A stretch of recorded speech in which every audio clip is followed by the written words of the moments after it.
1974. Some Mothers Do Have 'Em had thrust Michael Crawford back into the spotlight, but its popularity came at a price for an actor prone to insecurity. He felt, if I carry on doing this, I'm never going to escape from Frank Spencer. I'm going to be asked to play clumsy buffoons my whole life, and I don't want to do that. A true artist, someone truly dedicated to his craft, does not want to be pigeonholed as one character forever. I think, like a lot of actors, that he's ultimately an introvert. I think he's shy. I think he has heaps of self-doubt. He's not the most confident man.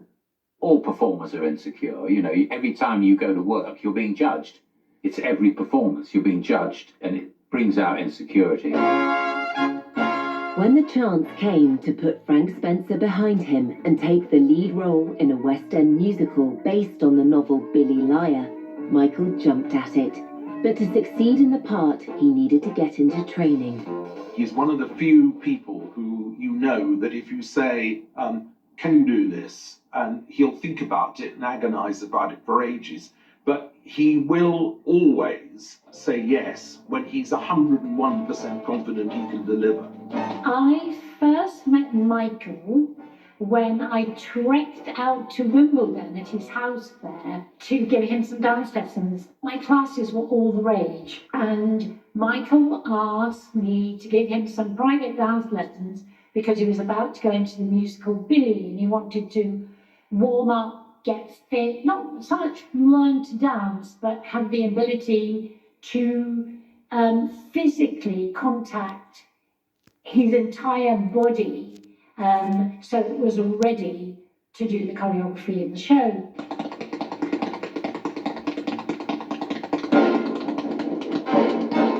Michael Crawford is a man who wants to be able to deliver the very best that he can deliver, and he expects everybody else around him to do the same. Rehearsals are arduous with Michael because they're forensic. It was completely businesslike. There was barely, a hello. That's the role that I was there to do. And he worked and worked and worked. And at the end of that hour, it was goodbye, and off I went. Most people stay and battle on with their boredom, but what's the sense? All the hard work paid off when Billy became the West End's must-see musical, attracting the attention of Theatreland royalty. Some of us belong to the stars, up there is where you find me. I first really saw Michael Crawford in the theatre in the musical Billy, which Don Black and John Barry wrote. In Billy, he was very much really playing that role, but he was very much the Michael Crawford that I guess everybody remembers him as the sort of more veering towards the Frank Spencer. Oh, I saw your Billy show last night. We never miss, we never miss. Our Frank will not go out of a Friday night. He will not go out. Do you think that you could get his autograph? The first time I became aware of Michael Crawford was when I went to see him in Billy Liar at the Drury Lane, and he was truly exceptional. I've never really been somebody who waits at stage doors, but we absolutely had to after performance. It was virtuosic. Some of us belong to the stars. He's got this gangly comedic sense, and he's great at physical comedy, that's the thing. Some of us belong to the stars, we fly around in orbit. We soak up the wisdom of life, while others can absorb it. He caught the essence of somebody that you probably shouldn't like very much, but you just fell in love with the vulnerability. He fleshes out characters, and then of course he did incredible stunts. So at one moment he was singing, one moment he was dancing, one moment he was doing some extraordinary kind of feat of daring and funny. You must come visit one of my Shangri-Las. I belong to the stars. But Michael's doting Nan wasn't quite so impressed. I belong to the stars. One night I was standing on stage with the entire company there, and at one point I had to say to them, they've all tried to shoot me, and I shouted, piss off the lot of you, you see. Well, everyone laughed, and it got a round of applause. Well, there wasn't a sound except for my nan. She stood up in the royal box and shouted, Michael! And surrounded, the whole audience went like this. I've never heard you speak like that in front of everyone. I've never heard him, God forbid, I've never heard him. And of course, all the company roared with laughter. The audience gave her a round of applause, and I'm left standing there with the sweat pouring. Come on! Apart from showcasing his song and dance skills, Billy presented Michael with another opportunity to make people laugh. If you go out to dinner with Michael, you won't stop laughing. You won't stop laughing. He's not really a gossip.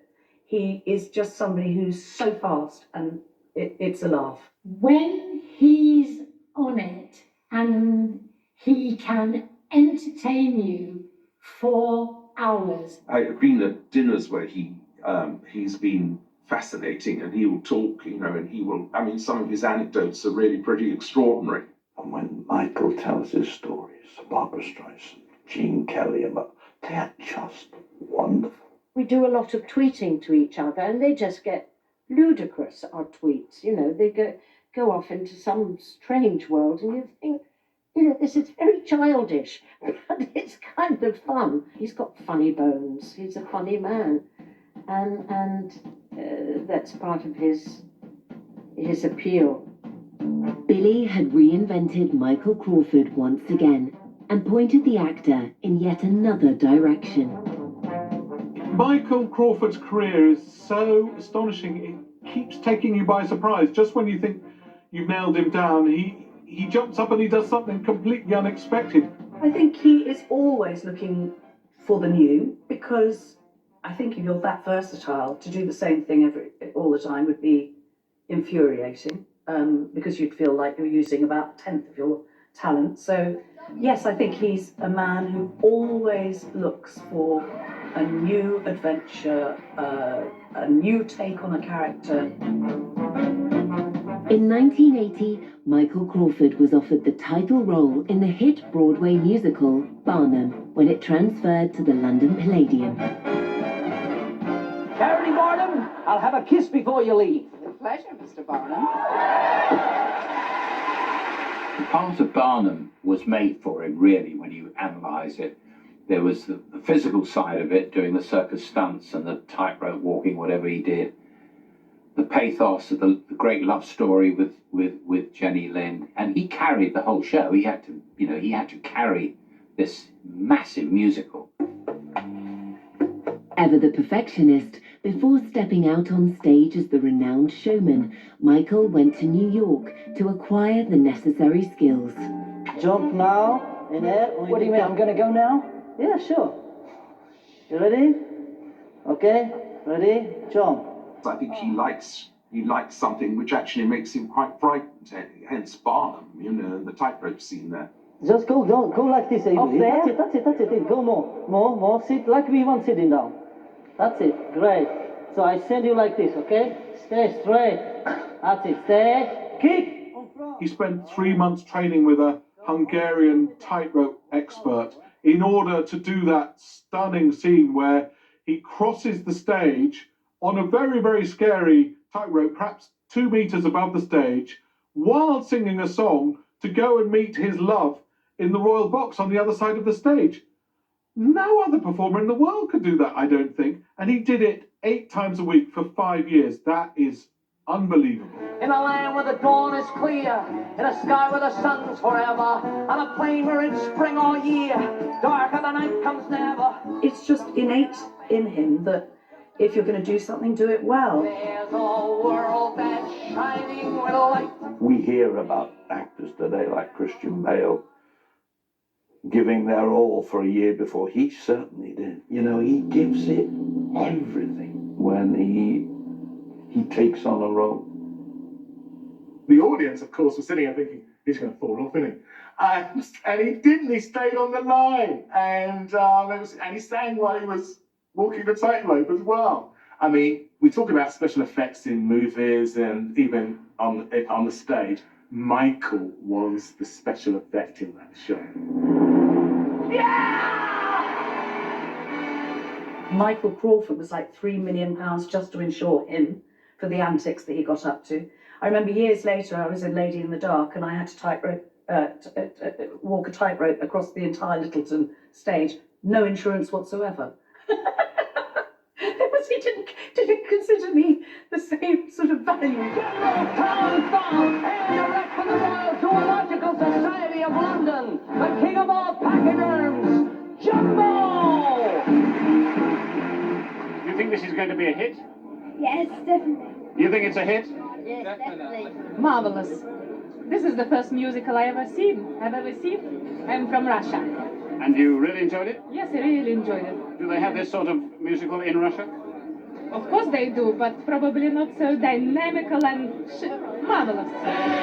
Barnum cemented Michael Crawford's reputation as one of the most exciting performers on the West End stage, but he continued to guard his privacy, rarely making TV appearances and shunning celebrity gatherings.